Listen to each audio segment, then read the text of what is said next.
Hi guys, I'm Kasha. Welcome to the channel and welcome to our coffee times together.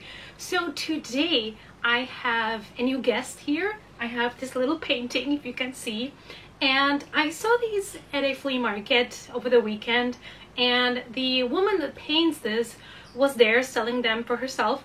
So I decided to pick it up and I saw myself represented. Let me show you a little close-up of it.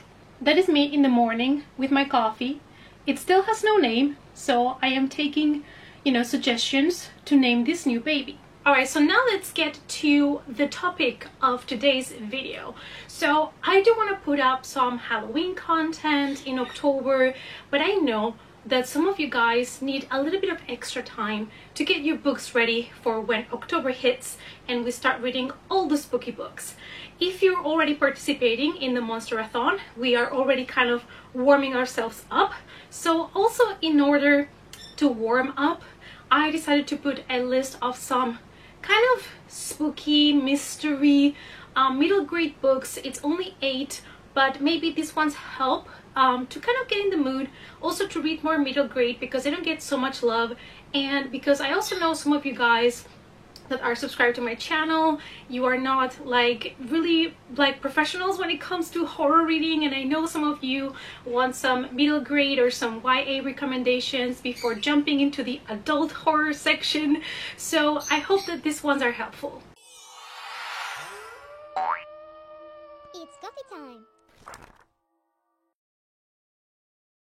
Before we go and check those 8 recommendations, if you love spooky things, horror stuff, and books, please consider subscribing to the channel and joining our coffee family, and also click the notification bell so you don't miss any more coffee times. Let's start with The Bone Snatcher by Charlotte Salter, and this is horror combined with fantasy. I love the middle grade. I have the feeling are horror combined with fantasy most of the time, and this one, the plot is so wonderful. It is kind of messed up as well. So Sophie is telling stories, if the world would not have turned into madness, which it has.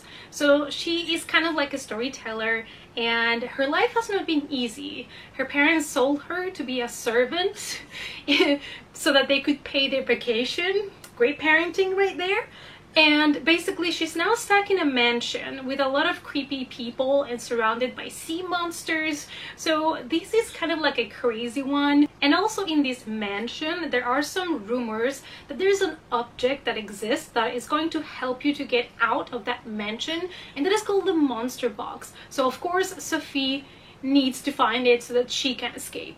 Next we have A Babysitter's Guide to Monster Hunting by Jo Ballarini. This is another fantasy combined with horror, and it is about a kind of secret club of babysitters that are trying to protect children from monsters, because in the world that we live in this book, there are monsters that exist and are living under children's beds.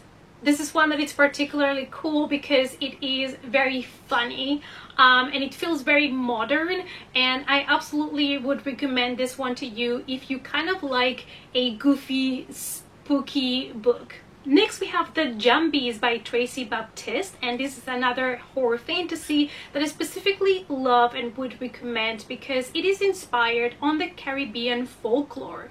Corinne Lemaire is our main character, and she's not afraid of anything, not even of jumbies. She kind of assumes that this is something that the parents have created to frighten the children, until one day she has an encounter with some sort of creature and things start to take a turn. I would recommend this one specifically if you're interested in kind of spooky stories that take place in an island.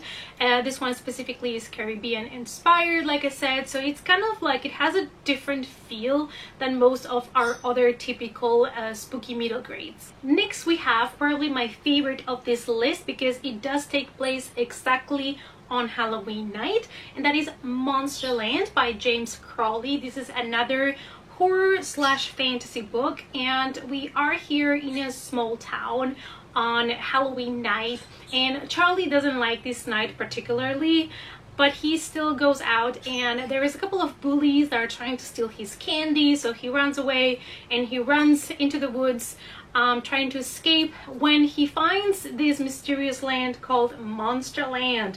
So this is one that is funny, but it also has a lot of heart, plus there's monsters, so it is perfect for Halloween.